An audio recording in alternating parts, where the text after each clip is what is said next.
កិច្ចព្រមព្រៀងទី4ចូលខំប្រែអស់ពីសមាភិជានិច្ច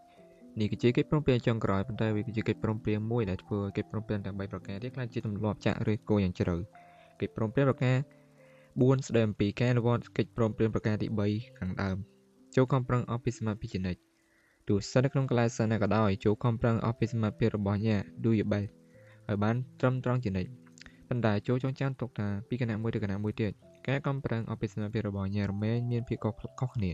អ្វីគ្រប់យ៉ាងសុទ្ធតែមានជីវិតនិងផ្លាស់ប្ដូររាល់គណៈដូចគ្នាជួនកាលការខំប្រឹងពីអស់ពីសមាភិរបស់អ្នកមានគុណភាពខ្ពស់ហើយជួនកាលវាក៏មិនល្អដែរនៅពេលដែលអ្នកភ្ញាក់ពីដំណេកមានអារម្មណ៍ថាស្រស់ស្រាយនិងពេញទៅដោយថាមពលនៅពេលព្រឹកនោះការខំប្រឹងអស់ពីសមាភិរបស់អ្នកក៏នឹងប្រសើរជាងនៅពេលដែលអ្នកអស់កម្លាំងនៅពេលយប់ការខំប្រឹងអស់ពីសមាភិរបស់អ្នកមានភាពខុសគ្នានៅពេលដែលអ្នកមានសុខភាពល្អដែលផ្ទុយគ្នាទៅនឹងពេលឈឺឬពេលស្វាងដែលផ្ទុយគ្នាពេលស្រវឹងការខំប្រឹងអស់ពីសមាភិរបស់អ្នកត្រូវពឹងផ្អែកទៅលើការដែលថាតើការមានតែអ្នកមានក្តីរំភើបរីករាយនិងសប្បាយចិត្តឬខកចិត្តក្រោតខឹងឬក៏ចំណែកគ្នានេះនៅក្នុងអារម្មណ៍រាល់ថ្ងៃរបស់អ្នកការខំប្រឹងអស់ពីសមាភិរបស់អ្នកអាចផ្លាស់ប្ដូរពីគណៈមួយទៅគណៈមួយទៀតពី1ម៉ោងទៅ1ម៉ោងទៀតពីមួយថ្ងៃទៅមួយថ្ងៃទៀតការខំប្រឹងអស់ពីសមាភិរបស់អ្នកនឹងផ្លាស់ប្ដូរទៅតាមពេលវេលាផងដែរគណៈពេលដែលអ្នកកំពុងអភិវឌ្ឍទម្លាប់នេះគឺព្រមព្រៀងទាំងព្រមព្រៀងថ្មីទាំង4ប្រការការខំប្រឹងអស់ពីសមាភិរបស់អ្នកនឹងកាន់តែប្រសើរជាងកាលពីមុនដោយមិនគិតអំពីគុណភាពឬអ្នករក្សានៅការខំប្រឹងអស់ពីសមាភិរបស់អ្នកឲ្យបានត្រឹមត្រូវបើអ្នកខំប្រឹងខ្លាំងពេកដើម្បីធ្វើឲ្យបានល្អជាងការខំប្រឹងរបស់អ្នកអស់ពីសមាភិរបស់អ្នកនោះអ្នកត្រូវប្រាថ្នាពោជាងតម្រូវការជាចាំបាច់ហើយនៅទីបំផុតការខំប្រឹងអស់ពីសមាភិរបស់អ្នកនឹងអាចមិនល្អគ្រប់គ្រាន់ដដែលនៅពេលដែលអ្នកខំប្រឹងអស់ពីសមាភិពេកនោះអ្នកនឹងបំផ្លែរាងកាយរបស់អ្នកទៅបំពេញលើខ្លួនអ្នកហើយវានឹងធ្វើឲ្យអ្នកមានត្រូវបានចំណាយពេលច្រើនជាងមុនរហូតដល់សម្រេចគោលដៅរបស់អ្នកប៉ុន្តែនៅពេលដែលអ្នកមិនដល់កម្រិតនៃការខំប្រឹងអស់ពីសមាភិរបស់អ្នកនោះអ្នកនឹងដាក់ខ្លួនឯងនៅក្នុងការទទួលការខកចិត្តការកាត់ក្តីខ្លួនឯងកំហុសនិងពីបដិសេរីចូលខំប្រឹងអស់ពីសមាភិរបស់អ្នកក្នុងរាល់កលៈទេសៈនៅក្នុងជីវិតរបស់អ្នកទោះបីជាអ្នកឈឺឬអស់កម្លាំងក៏ដោយមានបញ្ហាអ្វីដែរបើអ្នកខំប្រឹងអស់ពីសមាភិជាប់យ៉ាងនិច្ចនោះនឹងគ្មានផ្លូវណាដែលត្រូវមកវិនិច្ឆ័យខ្លួនឯងឡើយហើយបើអ្នកមិនវិនិច្ឆ័យខ្លួនឯងទេក៏នឹងអ្នកនោះនឹងគ្មានវិធីណាដែលអាចអ្នកត្រូវរងទុក្ខវេទនាពីកំហុសការស្ដីបន្ទោសនិងការដែលដាក់ទោសខ្លួនឯងផងដែរដោយការខំប្រឹងអស់ពីសមាភិជានិច្ចនោះអ្នកនឹងមិនសាអំពើធ្មប់ដ៏មហិមាដែលអ្នកកំពុងតែទទួលរងនោះមានបរិបទម្នាក់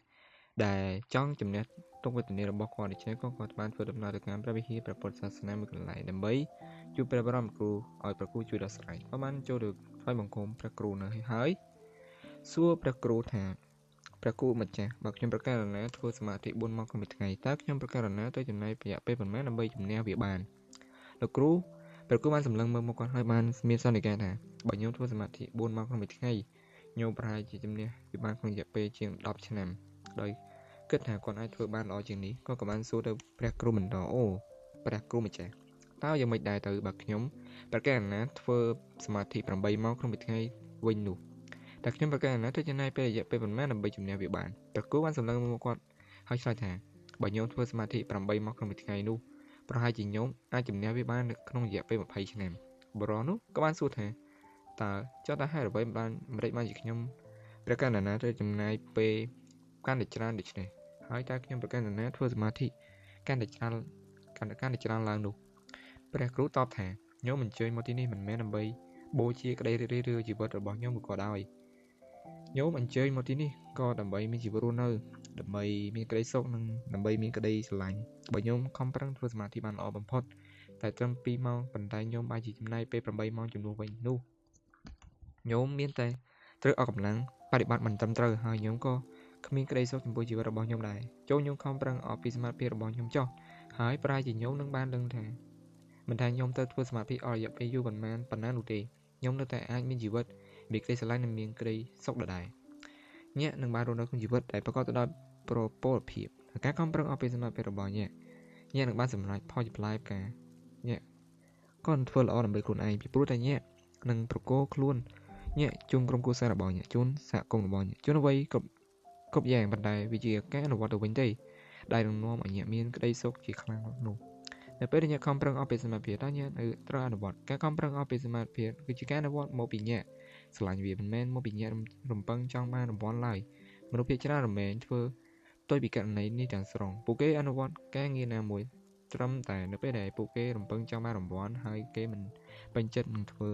សកម្មភាពនោះឡើយហេតុនោះឯងហើយទៅគេមិន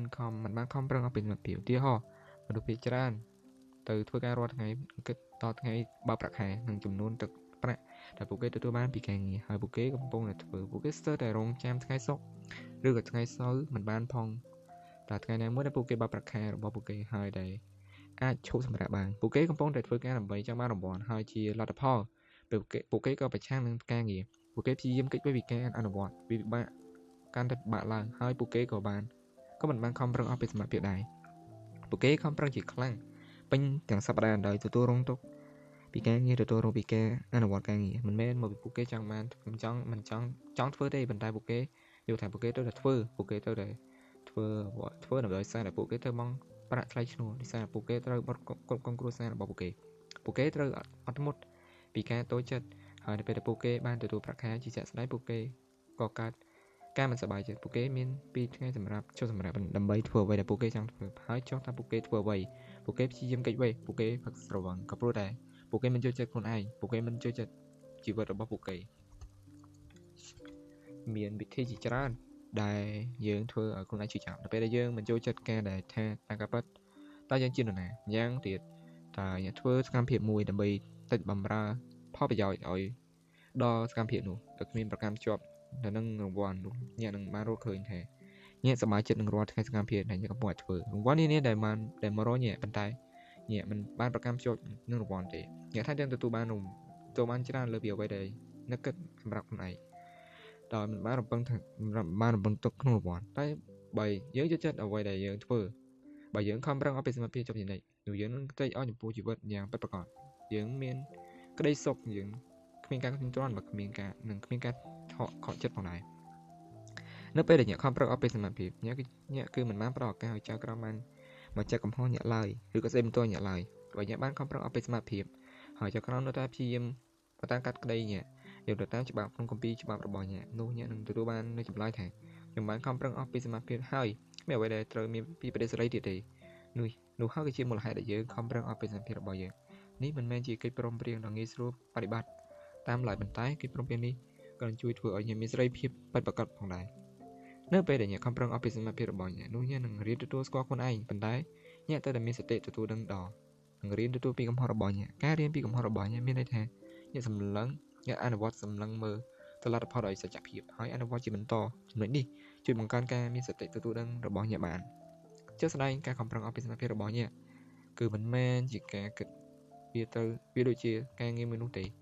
គឺមកពីអ្នករៀននឹងអ្វីដែលអ្នកកំពុងតែធ្វើអ្នកដឹងថាខ្លួនអ្នកបានខំប្រឹងអស់ពីសមត្ថភាពទៅហើយនៅពេលដែលអ្នកកំពុងតែរៀននឹងសកម្មភាពមួយនោះឬក៏ធ្វើទៅក្នុងវិធីដែលមិនប្រផលអវិជ្ជមានដល់អ្នកប្រឹងប្រែងអស់ពីសមត្ថភាពមកពីអ្នកចង់ធ្វើវាមិនមែនមកពីអ្នកត្រូវតែធ្វើវានោះទេមិនមែនមកពីអ្នកព្យាយាមបំពេញចិត្តចៅក្រមនោះទេហើយក៏មិនមែនមកពីអ្នកព្យាយាមបំពេញចិត្តជនដទៃក៏ដោយក៏ទេដែរបើអ្នកធ្វើសកម្មភាពមួយដោយសារតែអ្នកត្រូវតែធ្វើវានោះប្រកាសជាគ្មានផ្លូវដែលអ្នកត្រូវខំប្រឹងអស់ពីសមត្ថភាពបានឡើយបើដូច្នេះចូលកុំធ្វើវាទៅប្រសើរជាងអត់ទេអ្នកខំប្រឹងអស់ពីសមត្ថភាព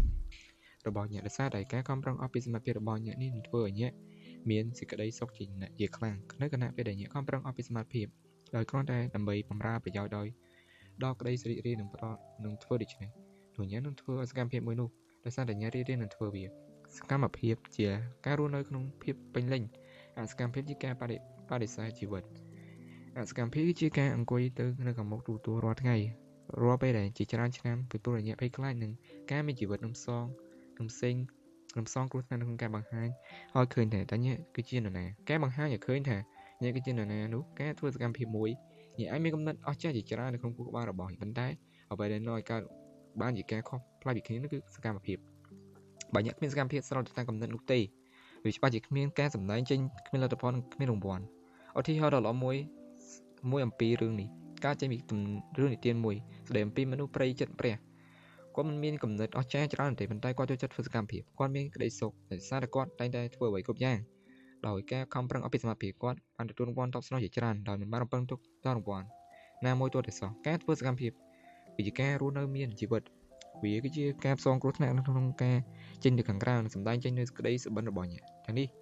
ខុសប្លែកពីការដែលផ្ទុកផ្ទុយក្តីស្រមៃរបស់អ្នកទៅលើបុគ្គលដទៃព្រោះមនុស្សគ្រប់រូបសុទ្ធតែមានសិទ្ធិក្នុងការសម្ដែងចេញនូវក្តីសុបិនរបស់ខ្លួនការខំប្រឹងអភិសមភាពគឺជាទម្លាប់ដ៏ថ្លៃថ្លាមួយខែខំប្រឹងអភិសមភាពនៅក្នុងអ្វីគ្រប់យ៉ាងដែលយើងធ្វើខ្ញុំនឹងទទួលដឹងការខំប្រឹងអភិសមភាពក៏អាចក្លាយជាពិធីកម្មមួយប្រចាំជីវិតរបស់ខ្ញុំដោយសារតែខ្ញុំបានធ្វើការសម្រេចចិត្តថានឹងធ្វើឲ្យវាក្លាយជាពិធីកម្មមួយវាគឺជាជំនឿមួយដែលមានលក្ខណៈដូចគ្នាទៅនឹងជំនឿដទៃដែលខ្ញុំបានជ្រើសរើសដែរខ្ញុំធ្វើវាគ្រប់យ៉ាងខ្ញុំខ្លាចជាពិធីកម្មហើយខ្ញុំខំប្រឹងអភិសមភាពជាប់ជានិច្ចការមួយទឹកគឺជាពិធីកម្មមួយសម្រាប់ខ្ញុំហើយជាមួយនឹងសកម្មភាពនោះខ្ញុំបានប្រាប់ខ្លួនឯងថាខ្ញុំស្រឡាញ់វាខ្លាំងប៉ុណ្ណាខ្ញុំបានប៉ះពាល់នឹងការរីករាយចំពោះទឹកហើយស្រោចមកលើរាងកាយរបស់ខ្ញុំខំប្រឹងអភិសមភាពដើម្បីបំពេញតម្រូវការនៃរាងកាយរបស់ខ្ញុំខំប្រឹងអភិសមភាពដើម្បីផ្ដល់ដល់រាងកាយខ្ញុំនឹងដើម្បីទទួលយកនៅអ្វីដែលរាងកាយរបស់ខ្ញុំផ្ដល់ដល់ខ្ញុំនេះប្រទេសឥណ្ឌាមានប្រពៃពិធីកម្មមួយឈ្មោះថាបូជាដែលក្នុងពិធីកម្មនេះពួកគេបានរៀបចំជាទេវរូបតំណាងឲ្យអង្គអាទិទេពដែលមានរូបផ្សេងគ្នាហើយប្រោះព្រំព្រះសុគន្ធវារីដល់ទេវរូបទាំងអស់ព្រះអង្គនោះដែលមានការថ្វាយជាបាយចំណីព្រមទាំងផ្ដល់នូវក្តីស្រឡាញ់ដល់ទេវរូបទាំងព្រះអង្គនោះផងពួកគេថែមទាំងសូត្រមន្តគាថាឧទ្ទិសថ្វាយទេវរូបជាតំណាងទាំងអង្គនោះទេវរូបនោះផ្ដល់មិនមានភាពសំខាន់អ្វីទេអ្វីដែលសំខាន់នោះគឺរបៀបដែលពួកគេនាំគ្នារៀបចំពិធីកម្មនោះទៅវិញទៅដោយសារតែកម្មវិធីនោះពួកគេនាំគ្នានិយាយថាទូបង្គំស្រឡាញ់ទ្រង់ព្រះអង្គអាទិទេពជាម្ចាស់ព្រះជាម្ចាស់ជាជីវិតព្រះជាម្ចាស់ជាជីវិតមានសកម្មភាពពិធីល្អបំផុតដែលត្រូវនិយាយនោះគឺទូបង្គំស្រឡាញ់ព្រះជាម្ចាស់នោះគឺដើម្បីរស់នៅក្នុងជីវិតដែលមានការខំប្រឹងអភិសមភាពវិធីដ៏ល្អបំផុតដែលត្រូវតែនិយាយនោះគឺទូបង្គំសូមអរព្រគុណព្រះជាម្ចាស់គឺតាមរយៈការបោះចោលនៅរឿងអតីតកាលហើយរស់នៅក្នុងគណៈពេលជាបច្ចុប្បន្ននៅទីនេះនិងនៅក្នុងគណៈនេះមិនថាជីវិតបានយកវ័យចេញពីញាក់នៅខ្លះនោះទេចូលលះបង់វាចោលខោលះបង់វាចោលនៅពេលដែលញាក់ព្រមចាញ់ហើយលះបង់ចោលនៅរឿងអតីតកាលនោះញាក់នឹងបន្តឲ្យខ្លួនឯងបានមានជីវិតរស់នៅក្នុងគណៈពេលនេះបានយ៉ាងពេញលេញការបើលះបង់ចោលនៅរឿងអតីតកាលមានតែញាក់រាយនឹងក្តីសុបិននៅពេលដែលកំពុងតែកើតឡើងនាពេលនៅគណៈពេលនេះបើញាក់រស់នៅក្នុងក្តីសុបិនអតីតកាលនោះញាក់នឹងមិនបានរីករាយនឹងអ្វីដែលកំពុងតែកើតឡើងនាពេលគណៈពេលនេះនោះទេពីព្រោះតែញាក់តែងតែប្រាថ្នាចង់បានអ្វីដែលខុសប្លែកពីសភាវគតិសភាវៈពិតរបស់វាគ្មានពេលដែលត្រូវបាត់បង់នរណាម្នាក់ឬអ្វីមួយទៅពីព្រោះតែញាក់នៅមានជីវិតរស់នៅការមិនរីករាយនឹងអ្វីដែលកំពុងតែកើតឡើងនាគណៈពេលនេះជាការរស់នៅក្នុងគណៈជាការរស់នៅការពីអតីតកាលហើយជីវិតនៅរស់ត្រឹមតែពេលកន្លះបច្ច័យនេះនាំទៅរកតែការអសូរខ្លួនឯងក្តីទុក្ខវេទនានិងការសម្រក់ទឹកភ្នែកញាក់កើតមកព្រមដោយសិននឹងទទួលបាននូវការរីករាយញាក់កើតមកព្រមដោយសិននៅក្នុងការរស់នៅការសប្បាយរីករាយនិងការចែករំលែកក្តីស្រឡាញ់របស់ញាក់មានជីវិតដូច្នេះចូលទទួលយកជីវិតរបស់ញាក់ហើយរីករាយនឹងវាទៅចូលក៏ប្រឆាំងនឹងជីវិតដែលកំពុងតែឆ្លងការរោគញាក់ពីព្រោះតែនោះគឺជាព្រះជាម្ចាស់ហើយដែលកំពុងតែទ្រង់យាងឆ្លងការរោគញាក់គ្រាន់តែអធិភាពរបស់ញាក់ក៏បានបង្ហាញអំពីអធិភាពព្រះជាម្ចាស់ដែរអធិភាពរបស់ញាក់បង្ហាញអំពីអធិភាពនៃព្រះនៃជីវិតនិងធម្មពលយើងមិនចាំបាច់ទៅដឹងឬបញ្ជាក់វាទេគ្រាន់តែមានជីវិតដូច្នេះគ្រោះសងគ្រោះថ្នាក់ហើយរៀបរៀងជីវិតរបស់ញាក់នោះទេតើវាជារឿងសំខាន់ចូលបដិសេធនៅពេលដែលញាក់ចង់បដិសេធហើយចូលនិយាយពាក្យថាយកព្រមនៅពេលដែលញាក់ចង់និយាយពាក្យថាយកព្រមញាក់មានសិទ្ធិដើរទៅតាមផ្លូវរបស់ញាក់អាចខ្លាចជាខ្លួននៃខ្លួនញាក់បានលោកតែនៅពេលដែលញាក់បានខំប្រឹងអភិសមភាពទៅប៉ុណ្ណោះនៅពេលដែលញាក់មិនបានខំប្រឹងអភិសមភាពនោះញាក់កំពុងតែបដិសេធខ្លួនឯងនៅសិទ្ធិដែលនឹងខ្លាចជាខ្លួននៃខ្លួនញាក់នោះគឺជាក្របពូជដែលញាក់ត្រូវមើលថែឲ្យលាស់ធំធាត់ក្នុងចិត្តរបស់ញាក់មិនចាំបាច់មានចំណេះដឹងគោលឬទស្សនៈវិជ្ជាដ៏ស៊ីជម្រៅទេញាក់មិនចាំបាច់ទទួលដឹងស្គាល់ពីញាក់ដទៃទេញាក់សម្ដែងជានៃអធិទេវតាទេពភាពរបស់ញាក់ដោយមានជីវិតរស់នៅនិងការស្រឡាញ់ខ្លួនឯងនិងញាក់ដទៃនេះជាអ្វីដែលព្រះជាម្ចាស់ទ្រង់មានបន្ទូលយើងស្រឡាញ់ញាក់គេព្រមព្រៀង3ប្រការដំបូងនឹងមានប្រសិទ្ធភាពទៅបានលុះតែញាក់ខំប្រឹងអភិសមភាពចូលកុំរំពឹងទុកថាញាក់នឹងមិនប្រព្រឹត្តបានពីសម្ដីរបស់ញាក់រហូតដល់តែសោះទម្លាប់ជាប្រចាំរបស់ញាក់មានភាពខ្លាំងក្លានិងតឹងតែងពេកណាស់តែបានចាក់ឫសគល់ក្នុងចិត្តរបស់ញាក់ប៉ុន្តែញាក់អាចខំប្រឹងអភិសមភាពរបស់ញាក់បានចូលកុំរំពឹងថា កំពុងទុកថាញាក់មានថ្ងៃនឹងធ្វើការសន្មត់ទៀតសោះតែញាក់ពិតជាអាចទ្រាំខំប្រឹងអស់ពីសមត្ថភាពបានហើយការខំប្រឹងអស់ពីសមត្ថភាពរបស់ញាក់ទម្លាប់នៃការប្រើប្រាស់ពាក្យសម្ដីខុសរបស់ញាក់ការកើតរឿងផ្សេងៗជាច្រើនផ្ទាល់ខ្លួនរបស់ញាក់និងការធ្វើការសន្មត់ក៏កាន់តែមានសភាពរឹងខ្សោយហើយការឡើងកាន់តែមិនសូវញឹកញាប់ទៅតាមពេលវេលាខ្ញុំមិនចាំបាច់វិនិច្ឆ័យខ្លួនឯងយកឃើញថាខុសឬក៏ដាក់ទោសខ្លួនឯងនៅឡើយបើញាក់មិនអាចអនុវត្តទៅតាមកិច្ចព្រមព្រៀងទាំងនេះបានបើញាក់ខំប្រឹងអស់ពីសមត្ថភាពទៅហើយញាក់នឹងកើតអារម្មណ៍ល្អចំពោះខ្លួនឯងដូចសូម្បីតែនៅពេលដែលញាក់ធ្វើការសន្មត់គិតថាវាជារឿងផ្ទាល់ខ្លួនរបស់ញាក់នឹងប្រព្រឹត្តអំពើបាបដោយពាក្យសម្ដីរបស់ញាក់ក៏ដោយបើញាក់ខំប្រឹងអស់ពីសមត្ថភាពរបស់ញាក់ជប់ចំណុចដដែលនោះញាក់នឹងក្លាយជាអ្នកជំនាញដែលអាចកែប្រែជាក់ជាមិនខានការវឹកហាត់របស់ញាក់មានសមត្ថភាពស្ទាត់ជំនាញដោយការខំប្រឹងអស់ពីសមត្ថភាពនោះវានឹងក្លាយជាជំនាញញាក់នឹងក្លាយជាអ្នកជំនាញអ្វីគ្រប់យ៉ាងដែលញាក់ធ្លាប់បានរៀនចេះមកនោះគឺបានរៀនចេះពីការធ្វើដដែលរៀនសរសេរនិងរៀនបើបរៀនថែមទាំងរៀនដើរផងនោះដោយការធ្វើដដែលនេះឯងដែលក្លាយជាជំនាញផ្នែកការនិយាយភាសារបស់ញាក់មកវិញ្ញាណបានវឹកហាត់ខ្លួនឯងនេះឯងសកម្មភាពគឺជាបច្ច័យដែលបង្កឡើងនូវភាពខុសប្លែកបើញាក់ខំប្រឹងអស់ពីសមត្ថភាពដើម្បីស្វែងរកសេរីភាពផ្ទាល់ខ្លួនដើម្បីស្វែងរកការស្រឡាញ់ខ្លួនឯងនោះញាក់នឹងបានឃើញថាវាត្រូវអាស្រ័យពេលវេលាមុនពេលដែលញាក់រកឃើញនៅអ្វីដែលកំពុងតែស្វែងរកញាក់មិនមែនជាការសុបិនទាំងក្តារថ្ងៃឬក៏អង្គុយសុបិនក្នុងសមាធិច្រើនម៉ោងនោះទេញាក់ត្រូវតែក្រោកឈរឡើងហើយធ្វើជាមនុស្សវិញញាក់ត្រូវតែផ្ដល់កិត្តិយសដល់ស្ត្រីឬបុរសដែលជាសភាវៈពិតរបស់ញាក់ចូលគោរពរាងកាយរបស់ញាក់រៀននឹងរាងកាយរបស់ញាក់ស្រឡាញ់រាងកាយរបស់ញាក់ផ្ដល់ចំណេះសម្អាតនិងព្យាបាលរាងកាយរបស់ញាក់ចូលហាត់ប្រាណធ្វើអ្វីដែលនាំឲ្យរាងកាយរបស់ញាក់មានភាពស្រស់ថ្លានេះគឺជាវិធីការបូជាចំពោះរាងកាយរបស់ញាក់នោះហើយវាជាការធ្វើទំនាក់ទំនងរវាងញាក់និងព្រះជាម្ចាស់ខ្ញុំមិនចាំបាច់ទៅធ្វើសក្ការៈបូជាលើបរិមាប្រម៉ែឬក៏Virgin Mary ព្រះគ្រីស្ទឬព្រះពុទ្ធនោះទេញាក់អាចធ្វើក៏បានឬបើញាក់ចង់ធ្វើបើនាំឲ្យញាក់មានអារម្មណ៍ល្អចូលធ្វើវាចុះរាងកាយរបស់ញាក់គឺជាតំណាងឲ្យព្រះជាម្ចាស់ហើយញាក់ផ្ដល់កិត្តិយសដល់រាងកាយរបស់ញាក់នោះរឿងគ្រប់យ៉ាងនឹងផ្លាស់ប្ដូរដល់ញាក់នៅពេលដែលញាក់កំពុងតែវឹកហាត់ផ្ដល់ក្តីស្រឡាញ់ដល់រាងកាយគ្រប់ផ្នែករបស់ញាក់នោះគឺជាការញាក់កំពុងតែដាំគ្រាប់ពូជនៃក្តីស្រឡាញ់នៅក្នុងចិត្តរបស់ញាក់ហើយនៅពេលដែលគ្រាប់ពូជទាំងនោះលូតលាស់ធំឡើងញាក់នឹងស្រឡាញ់ផ្ដល់កិត្តិយសនឹងគោរពរាងកាយរបស់ញាក់យ៉ាងក្រៃលែងបន្ទាប់មកសកម្មភាពនឹងក្លាយជាពិធីការមួយដែរនៅក្នុងនោះញាក់កំពុងតែបូជាព្រះជាម្ចាស់ក្រោយមកទៀតជំហានបន្ទាប់គឺជាការបូជាដល់ព្រះជាម្ចាស់ដោយគ្រប់គំនិតគ្រប់ជំហានគ្រប់អារម្មណ៍គ្រប់ជំនឿសូម្បីតែអ្វីដែលត្រឹមត្រូវឬខុសគ្រប់គំនិតក៏ក្លាយជាការធ្វើទំនាក់ទំនងជាមួយព្រះជាម្ចាស់ហើយញាក់នឹងបានរស់នៅក្នុងក្តីសុបិនដែលប្រាជ្ញាការវិនិច្ឆ័យការដាក់ជន់រងគ្រោះដោយសេរីភាពរួចផុតពីតម្រូវការនិយាយដើមចាក់ដើមគេនឹងល្មើសបំពេញចំពោះខ្លួនឯងនៅពេលដែលញាក់លើកដំកើងកិច្ចព្រមព្រៀងទាំង4ប្រការនេះនៅញាក់គ្មានផ្លូវណាដែលញាក់ត្រូវធ្លាក់នៅក្នុងស្ថាននរកនោះឡើយគ្មានផ្លូវទេដែលបើញាក់មិនប្រព្រឹត្តអំពើបាបដោយពីសម្ដីរបស់ញាក់បើញាក់មិនគិតថាវាជារឿងគប់បើរឿងគប់យ៉ាងជារឿងផ្ទាល់ខ្លួនរបស់ញាក់បើញាក់មិនធ្វើការសន្មត់បើញាក់ខំប្រឹងអភិសមត្ថភាពចូលចំណេញនោះតមកញាក់នឹងប្រសពទៅនឹងជីវិតដ៏ស្រស់ថ្លាសោភ័ណភាពញាក់នឹងគ្រប់គ្រងជីវិតរបស់ញាក់បាន 100%កិច្ចព្រមព្រៀងទាំង4ប្រការនេះគឺជាការសរុបសេចក្តីពីភាពស្ទាត់ជំនាញទៅលើការកែប្រែជាស្នាដៃមួយនៃជនជាតិតតិចកែប្រែស្ថាននរកឲ្យក្លាយជាស្ថានឋានសួគ៌ក្តីសុបិននៃភពផែនដីត្រូវបានកែប្រែជាក្តីសុបិននៃស្ថានសួគ៌ផ្ទាល់ខ្លួនរបស់ញាក់ចំណេះដឹងមាននៅត្រង់នោះវាកំពុងតែរងចាំញាក់ឲ្យយកវាទៅប្រើប្រាស់កិច្ចព្រមព្រៀងទាំង4ប្រការនេះគឺសិននៅត្រង់នោះញាក់គ្រាន់តែទទួលយកកិច្ចព្រមព្រៀងទាំងនេះរួចហើយគោរពខ្លឹមសារនិងអំណាចនៃកិច្ចព្រមព្រៀងទាំងនោះចូលខំប្រឹងអភិសមត្ថភាពរបស់ញាក់ជានិច្ចដើម្បីលើកដំកើងកិច្ចព្រមព្រៀងទាំងនេះញាក់អាចចុះកិច្ចព្រមព្រៀងនេះនៅថ្ងៃនេះតែម្ដងខ្ញុំសម្រេចចិត្តថាញាក់នឹងលើកដំកើងកិច្ចព្រមព្រៀងទាំង4ប្រការនេះវាមានភាពសាមញ្ញនិងសមហេតុផលខ្លាំងណាស់ដែលសូម្បីតែកូនក្មេងក៏អាចយកខ្លឹមសារជានិច្ចខ្លឹមសារជានៃកិច្ចព្រមព្រៀងទាំង4ប្រការនេះប៉ុន្តែញាក់ត្រូវតែមានឆន្ទៈដ៏មុមុតជាខ្លាំងនេះដើម្បីរក្សាបរិបត្តិកិច្ចព្រមព្រៀងទាំងនេះហើយតើហេតុអ្វីឬដោយសារតែគ្រប់ស្ថានភាពដែលយើងរមែងប្រសពទៅថាមីគីរបស់យើងពេញទៅដោយឧបសគ្គរាប់ចំពោះជនទាំងឡាយសុទ្ធតែប៉ុនប៉ងកំទេចចោលនៅកា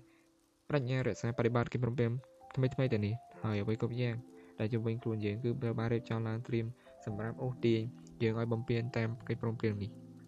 បញ្ហានោះគឺសិននៅលើកិច្ចព្រមព្រៀងដទៃទៀតដែលជាផ្នែកមួយនៃកិច្ចសុបិននៃភពផែនដីពួកវាមានជីវិតហើយពួកវាខ្លាំងក្រៃលែងណាស